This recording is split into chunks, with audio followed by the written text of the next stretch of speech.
Hello friends, welcome to ஐடா tax. எல்லோரும் எப்படி இருக்கீங்க?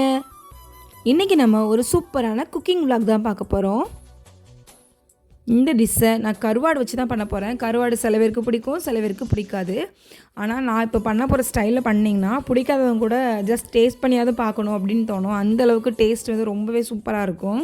ஃபர்ஸ்ட் ஆயில் நல்லா இப்போ ஹீட் ஆகிடுச்சு. ஹீட் ஆனோடனே கடுகு கருவேப்பிலை போட்டு நம்ம தாளிப்போம்ல எப்போவும் அதே மாதிரி ஃபஸ்ட்டு தாளிச்சிக்கலாம். நீங்கள் எவ்வளோ காரம் சாப்பிடுவீங்க அப்படிங்கிறத பொறுத்து ரெட் சில்லி ஆட் பண்ணிக்கோங்க. ரெட் சில்லி தான் இதில் ஆட் பண்ணணும். அதுக்கப்புறமா ஒரு 20 சின்ன வெங்காயம். சின்ன வெங்காயம் தான் இந்த டிஷ்ஷோட பேஸே. இதுதான் அதோட டேஸ்ட் கொடுக்க போகிற ஒரே இன்க்ரீடியன்ட்ஸ்னால் இதுதான். இதில் வேறு நம்ம எதுவுமே சேர்க்க போகிறது கிடையாது. கடுகு கருவேப்பிலை வெங்காயம் அப்புறமா காஞ்ச மிளகா, இந்த 4 தான் நம்ம இதில் சேர்க்கவே போகிறோம்.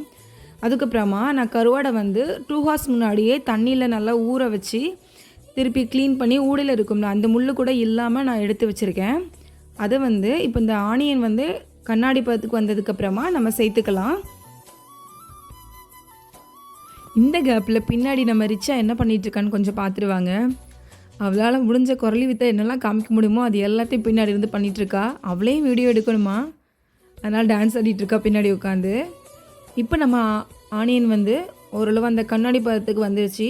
இப்போ நம்ம கழுவி க்ளீன் பண்ணி வச்சுருக்கிற அந்த கருவாடை சேர்த்துக்கலாம். அதுக்கப்புறமா நீங்கள் வந்து கருவாடை வச்சு என்ன டிஷ் பண்ணாலுமே உப்பு கொஞ்சம் பார்த்து தான் போடணும். நம்ம இப்போ வெங்காயத்துக்கு தேவையான உப்பு மட்டும் தான் ஆட் பண்ணியிருக்கோம்.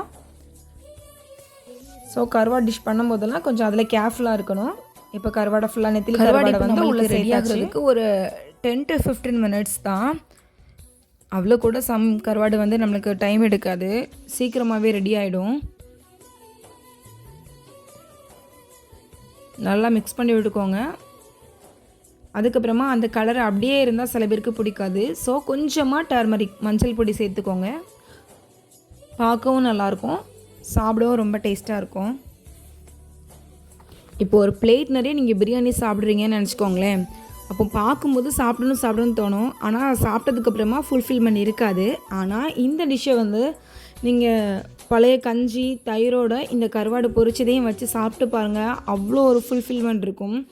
நம்ம பாட்டி காலத்தில் போய் ஒரு டைம் வாழ்ந்துட்டு வந்தால் எப்படி இருக்கும், அந்த அளவுக்கு அந்த கைமணம் வந்து மாறாமல் இந்த டிஷ்ஷில் நீங்கள் பண்ணி பார்த்தா இருக்கும். வாங்க சாப்பிடலாம். வச்சு சாப்பிட்டா அவ்வளோ டேஸ்ட்டாக இருக்கும். இந்த டிஷ்ஷை பண்ணி தான் நம்ம தாத்தா பாட்டி கஞ்சிலாம் சாப்பிட்டு அவ்வளோ ஹெல்த்தியாக இருந்தாங்க. ஸோ நீங்களும் பண்ணி பாருங்கள், ரொம்ப டேஸ்ட்டாக இருக்கும். என்னோடய குக்கிங் விளாக் உங்களுக்கு பிடிச்சதுன்னா என்னோடய சேனலை லைக் பண்ணுங்கள், ஷேர் பண்ணுங்கள், மறக்காமல் சப்ஸ்கிரைப் பண்ணுங்கள். இன்னும் ஒரு சூப்பரான இன்ட்ரெஸ்டிங்கான வீடியோவில் உங்களை பார்க்கலாம். பாய், see you later.